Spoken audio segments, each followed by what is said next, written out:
Check out this new light meter, the XH-2, and this is good for all of my analog shooters out there. This is the Leica M6. DOGTIMES. You know, when I first got my M6, the meter was broken inside, and I needed something like this. But the problem is all the ones I found were quite huge, so I'm a big fan of how tiny and compact this thing is. It's very, very small. It's got a really cool OLED screen on here. You can quickly jump between your f-stop and your shutter speed and decide what you want to take your reading off of. You can go from 1/8,000th of a second all the way down to 30 seconds for exposure times, and then for your f-stop range, it's f1 to f32. And you can even dial in exposure value compensation, negative or +3 increments, and then you even have ISO 6400 all the way down to ISO 5. And it fits really, really snug here on the M6. It's got a nice satisfying little click there. Look how low profile that is. It's really cool. So even though when I first got my M6, the meter was broken, I did have it CLA'd. So quick shout out to Steve's camera over in Culver City. He did for me what they call the MP upgrade, which is just a little bit wider and brighter viewfinder, but it's also what is on the new Leica MP cameras. So now this meter is just like new, because my M6 is from 1985. So I do want to compare this XH2 meter to the M6. And then also what we're going to do is we're going to compare it to the M10 and the M10's auto exposure. So this might be a little bit more laid back, a different kind of pace of what you're used to when you watch my street photography videos. But first, what we need to do is load in the film. This is my new favorite daytime film right here, CineStill 400D. I found out about this because I absolutely love the CineStill 800T for nighttime, and I thought, man, I can't find the filter size for all these little tiny Leica M lenses in order to convert the 800T to daylight, even though I do like shooting 800T in daytime. Well, more like, you know, the hour before golden hour. So let's load this in and I'll quit going down rabbit holes here.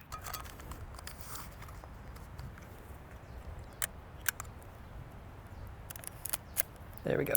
And just a little trick, if you don't know this about the M6, is if you want to know how to turn your meter off, if you just put it in bulb mode, and you can really save the battery life on your meter. All right, we got the CineStill loaded. Let's see what we can find.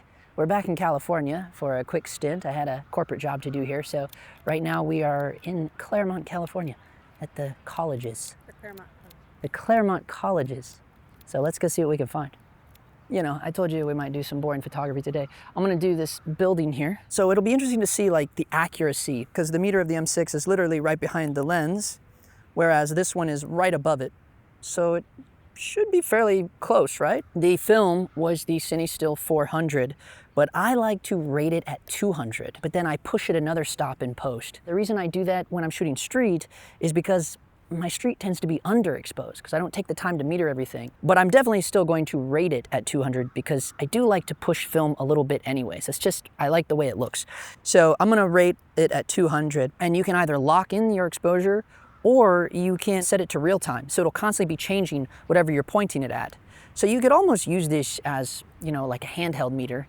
That'd be interesting. For this landscape architecture thing, we're gonna do F8. Okay, so I'm gonna change it to F8, and I'm gonna leave it on real time though.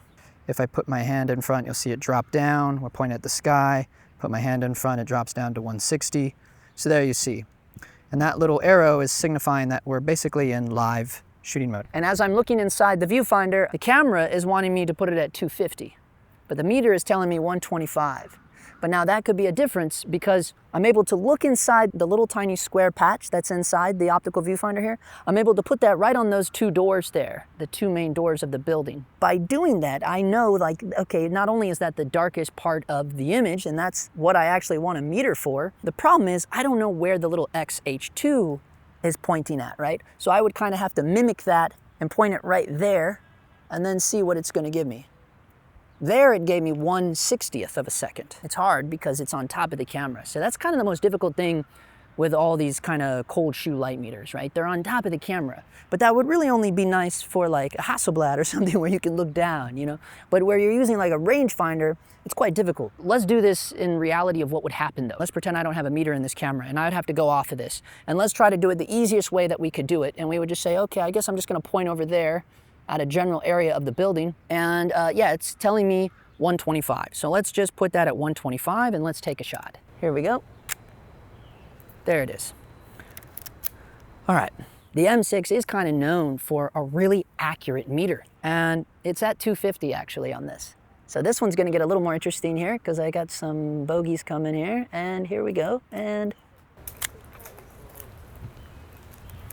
Will that mess with the light meter with people walking in it? No, because I'm always metering off the door. Marianne was curious if the people walking by would affect the meter reading. Now, if you had a digital camera, it probably would, because something like your Sony, and you have autofocus and all the bells and whistles turned on, and it sees the people walking by, and it would probably latch onto them. Definitely the focus would, right? It depends how you have the camera set up. It would probably adjust the exposure, especially if you had automatic exposure turned on, and it would probably want to expose for that skin tone, because now skin is in your shot. It just depends how smart your digital camera is. But in the world of analog cameras, no, it won't mess you up at all, because you're the one that's metering. I'm doing the metering, right? So it matters where I point the camera's internal meter, which is right behind the lens here. Now that we talked about automatic cameras, that's a perfect segue to compare this to the automatic exposure of the M10. Now, I love having both M10 and M6. When this first happened, I thought, is this too redundant? Or am I being too greedy, having two Leica rangefinders? But actually, it is kind of the perfect dream combo. I love having either the 35 or the 28 on the M6.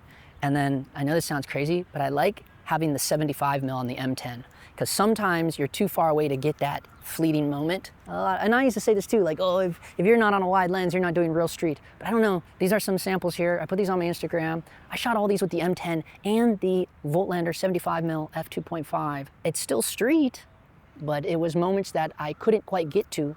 And that was actually, you know, I had both cameras with me. And those were times where it was just happening too far away, and I just wanted the shot. I know I digress, but okay, so same parameters. I'm gonna set the lens to f8. Now this is a 40mm Summicron, so you know it's gonna be a little bit tighter than the 35 Summicron, but I don't have two 35mm M mount lenses, so you know we're doing the best we can here. We're gonna do the M10 photos first and just kind of review, because we can do that because it's digital, and see where it put it at. And I'm gonna do the same thing, but also it's nice with the M10 because I can look in here and it's telling me what it's gonna put the shutter speed at, because it's got a little readout inside of the viewfinder here. It is a much tighter of a frame here. I might just back up so I can match it actually. And we'll get a little bit of trees in the foreground. Ooh, that was more sexy anyways. I should have done that with the other one. I can see in here that the camera is wanting me to do 1/80th of a second. I might back up just a little bit more, make this a little more interesting. Putting the rangefinder patch on the door, getting 180 there. And here we go. That's how I rate with a rangefinder, because that's generally where the meter is going to be.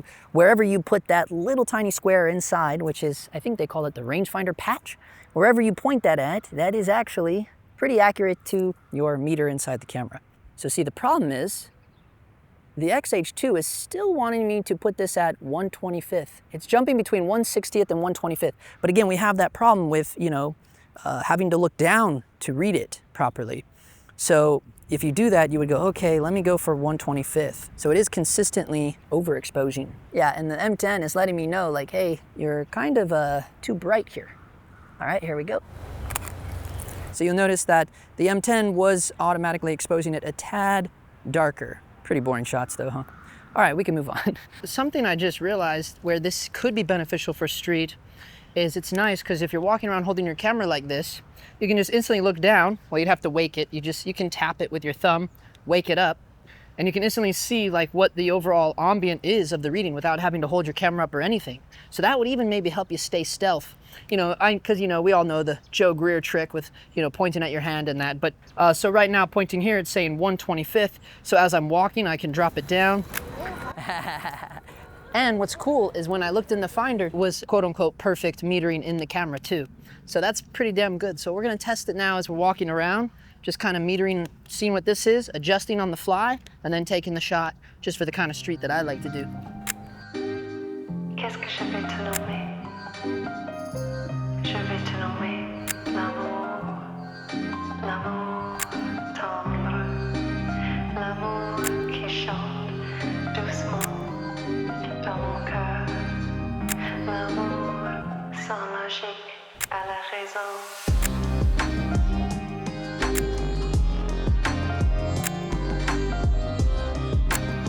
This is nice now because I can kind of stop and I can just look down and see, quickly adjust, go in and get the shot, you know. I'm digging it. I think I'm gonna leave it on here. And also another reason why is because it's also like a double bonus, because now it's also protecting the contacts for my flash, right? So, you know, if you're like in a situation where we walked past that place with all the water, I had this on top of my contacts. So there's really nothing that can hurt that anymore. So that's kind of a bonus, you know? It's pretty stealth looking, like it doesn't, I don't know. Maybe it makes it look a little cooler, a little older even, with a little something on top, you know? It does kind of look like an old school flash. Yeah, like a little baby one. This might be interesting. We have some different areas here. We got some light shafts up there. We got this statue. I'm into weird shit. I'm gonna let those slashes go that are on that building there. And I'm gonna meter for the little statue here, because she's much darker than what's up there, you know? And I might do this at an f4. I'm gonna open her up a little bit. So I just use the wheel and I'm gonna go down to f4 here. The problem that we're having here is because the statue is so thin and narrow compared to, you know, the background, this thing is kind of just doing an overall reading. Again, because I don't know where we're actually shooting this at. I mean, I'm pointing it in the general direction of that statue, but I don't know if it's hitting the statue or hitting beyond, or it's more of a general ambience reading. The meter inside the M6, because I know kind of where it is because of the rangefinder patch, and the manual of any Leica rangefinder camera tells you that. So I know, like, anywhere I put that rangefinder patch, I can put it directly over those statues. So I know what I'm actually metering off of. So, you know, depending on what you're photographing, it might be a little tricky for you. Or if you had the ability to take the meter in your hand and walk as close as you could to that. I'm not gonna do that. In that general direction, now it's saying 1/160. Let's go with that. We don't have 1/60th on the M6, so we gotta go in between 125 and 250. Okay, here we go. I'm gonna try to make this interesting, but I'm not that talented. Here we go. Okay, so that's the XH-2. I'm gonna double check what the M6 told me. Right back at 1/60th, and here we go, here we go. You're good, you're good, you're good. There we go, perfect. Now we've got the XH-2 on the M10. So on the M10, it's jumping between 1/60th and 190. But, oh, 90 on the bush, 60 on the actual statue. This matches what the M6 was telling us. To lock it in, you tap it, and I'm holding it on to lock it in. This is a much tighter frame here because of the 40 mil. Let me back up a little bit. I got 60th locked in, and boom. Okay. Now, let's turn the XH-2 on. It's still telling me 1/60th. Okay, so here we go. Okay, now the fun thing is, now this is digital, so we can compare immediately. Here's what we know by instantly reviewing the digital images. We know that with the camera's internal meter system, I'm able to do a true spot meter, directly what I want to spot meter off, which in this case is the statues. And then I look at what the XH-2 did. It's more of just a general ambience reading. Now I'm fishing.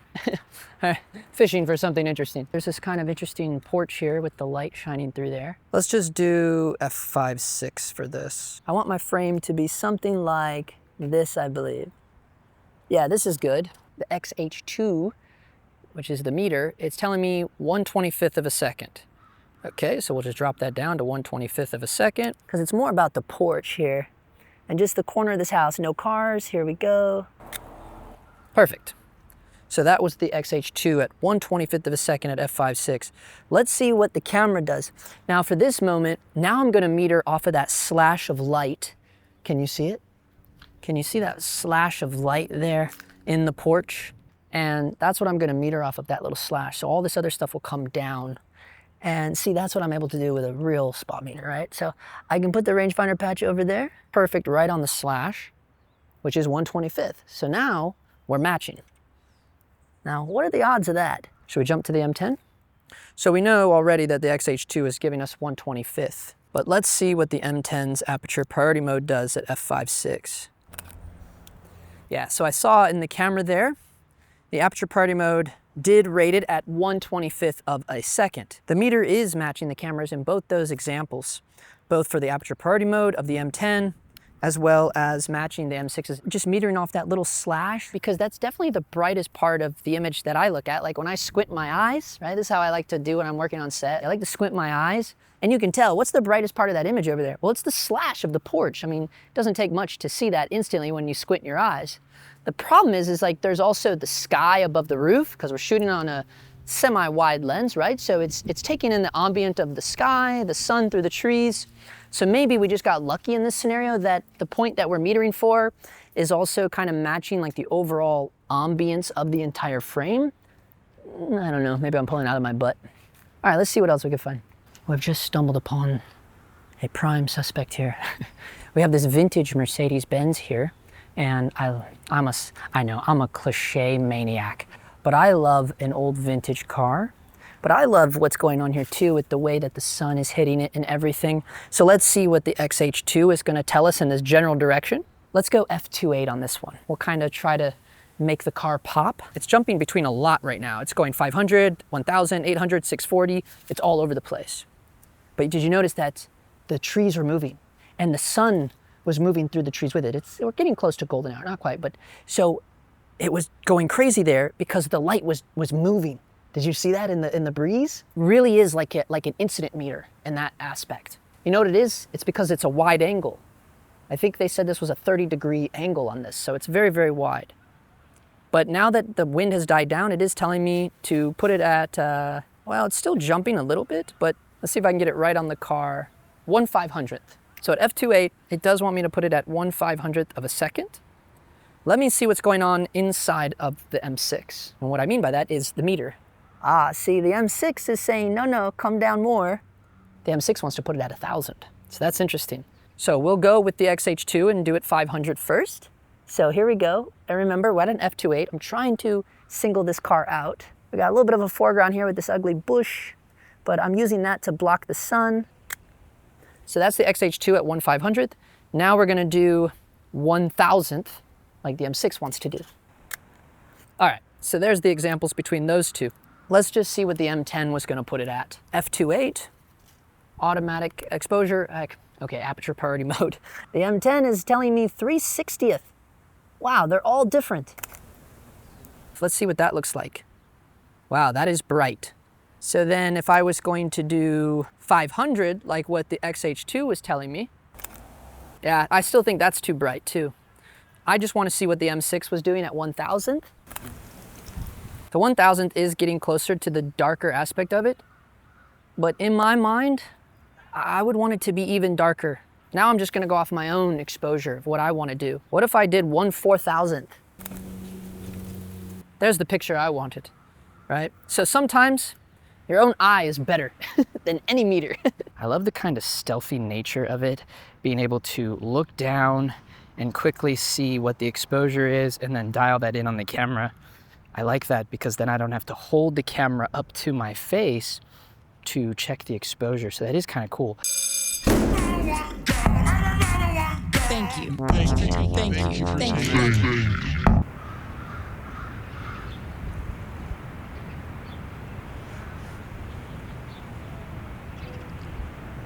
Yeah, look at that mist. It looks so beautiful.